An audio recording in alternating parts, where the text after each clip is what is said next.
दोस्तों आज हम इस वीडियो के अंदर आपके लिए बहुत ही बेहतरीन प्रोजेक्ट लेके आए हैं जिसकी मदद से आप किसी भी एसी वोल्टेज पर चलने वाले अप्लायंस को केवल रिमोट कंट्रोल की मदद से बंद चालू कर सकते हैं।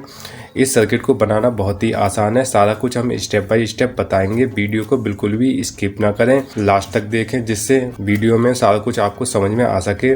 तो फटाफट से वीडियो को स्टार्ट करते हैं। मैं Rinku Kundri KR tech my channel में आपका बहुत बहुत स्वागत है।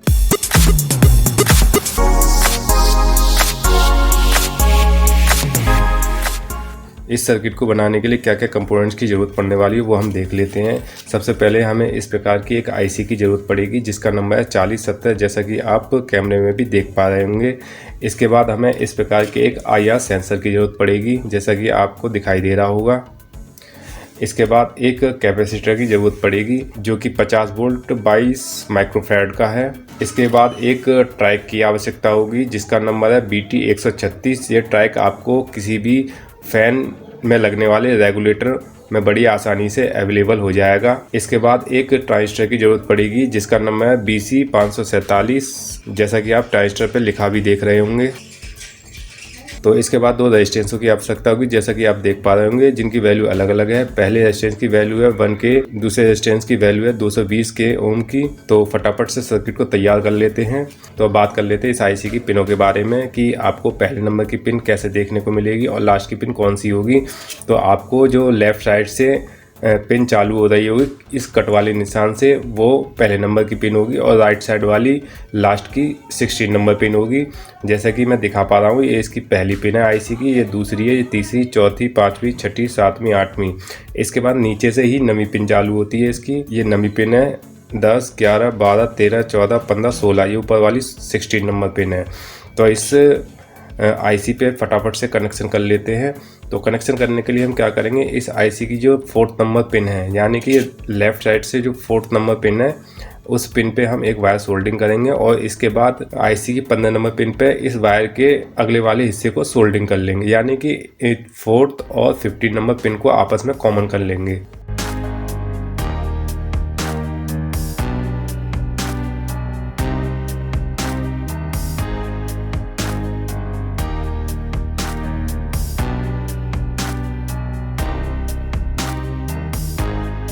तो हमने इस आईसी की 4 नंबर पिन और 15 नंबर पिन को आपस में एक वायर की मदद से सोल्डिंग कर लिया है। अब इसके बाद इस आईसी की जो 8 नंबर की पिन है और दूसरी तरफ जो 13 नंबर की पिन है उन दोनों पिनों को एक वायर की मदद से सोल्डिंग कर लेंगे आपस में।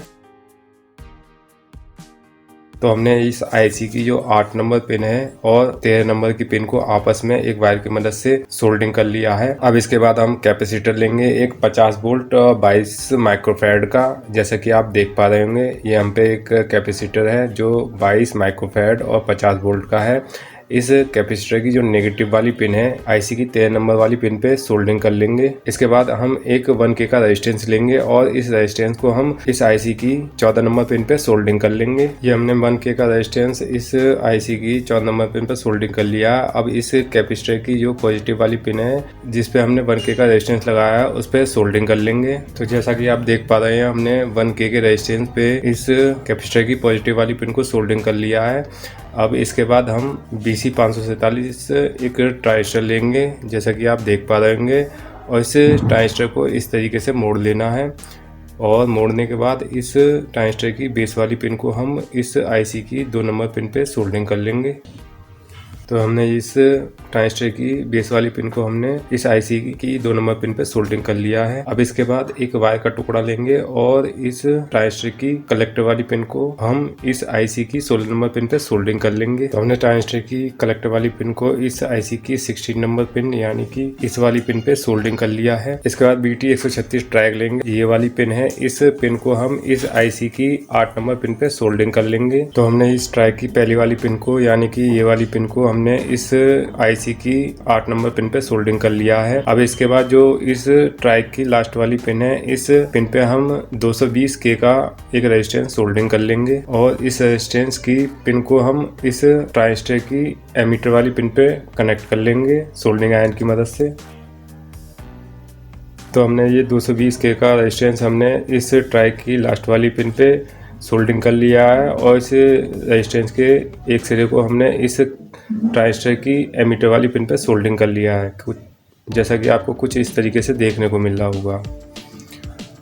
इसके बाद हम इस प्रकार का एक IR सेंसर लेंगे और इस IR सेंसर के वायरों को भी बता देते हैं किस प्रकार सोल्डिंग हो रहे हैं। जैसा कि आप ब्लू वाला वायर देख रहे होंगे, ये पॉजिटिव वायर है और ये ऑरेंज वाला वायर ग्राउंड वायर है और ये वॉलेट वाला वायर आउटपुट का वायर है। तो इस IR सेंसर की जो पॉजिटिव वाली पिन है, इस IC की जो 16 नंबर वाली पिन है, इस पिन पे हम इस IR सेंसर की पॉजिटिव वाली पिन को सोल्डिंग कर लेंगे और इसके बाद इस ग्राउंड वाली पिन को हम इस कैपेसिटर की नेगेटिव वाली पिन पे सोल्डिंग कर लेंगे।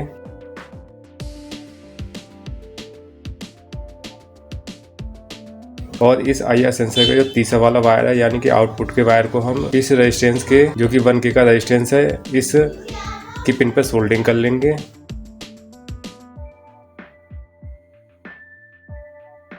तो आपको दिखाई दे रहा हो कुछ इस प्रकार से हमने इस IR सेंसर के कनेक्शन कर लिए हैं।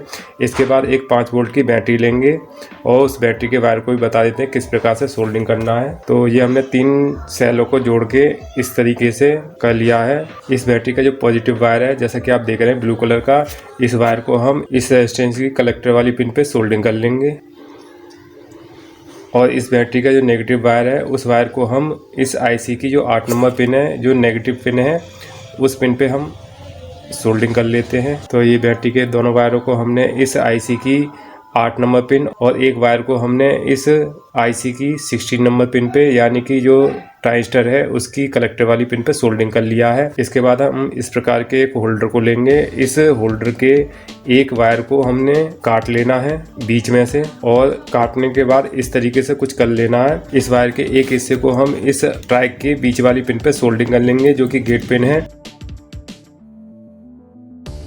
और इसके बाद इस वायर के दूसरे वाले हिस्से को हम इस IC की जो 8 नंबर पिन है, जो नेगेटिव पिन है, उस पिन पे सोल्डिंग कर लेंगे। तो जैसा कि आपको दिखाई दे पा रहा होगा, हमने इस प्रकार से कुछ कनेक्शन कर लिए हैं इस IC पर। और इसके बाद हम इस सर्किट को चेक करने वाले हैं 220 वोल्टेज पे लगा के किस प्रकार से वर्क करता है। अगर आपको इस वीडियो में कहीं भी किसी भी प्रकार से कनेक्शन करने के बारे में समझ में नहीं आता है तो आप प्लीज़ कमेंट करके जरूर बताएं, मैं उस कमेंट की रिप्लाई जरूर देने की कोशिश करूँगा। जैसा कि आप देख पा रहे हैं, हमने इस सर्किट के अंदर एक होल्डर के वायर के कनेक्शन किए हैं और इस वायर को हमने इस पावर स्ट्रिप की मदद से इस सर्किट के सप्लाई दे दी है। और इसके बाद हम इस रिमोट की मदद से इस बल्ब को जला के देखेंगे क्या ये वर्क करता है या नहीं। तो जैसा कि आप देख पा रहे होंगे, मैं रिमोट से बटन दबा रहा हूँ और ये पूरी तरीके से वर्क कर रहा है। देखिए, इस वाले बटन को दबाऊंगा मैं, ये आपके सामने बल्ब चालू बंद हो रहा है। ये सर्किट पूरी तरीके से वर्क कर रहा है। आप इस सर्किट को किसी भी फैन, बल्ब, जो भी आपके पास अप्लायंस है उसमें आराम से लगा के और एक रिमोट कंट्रोल की मदद से चालू बंद कर सकते हैं। अगर आपको कहीं पर भी इस सर्किट के बनाने के बारे में समझ में नहीं आ रहा है तो आप प्लीज़ कमेंट करके ज़रूर बताएं, मैं उस कमेंट की रिप्लाई ज़रूर दूंगा आपको। और वीडियो को लाइक शेयर कर दिया करें और चैनल को सब्सक्राइब ज़रूर कर लें, जो भी हमारे नए भाई इस वीडियो में जुड़े, और नोटिफिकेशन को दबा के ऑल पे क्लिक कर दें, जिससे लेटेस्ट वीडियो का नोटिफिकेशन आपके पास आ सके। मिलते हैं नेक्स्ट वीडियो में, जब तक के लिए जय हिंद, जय भारत।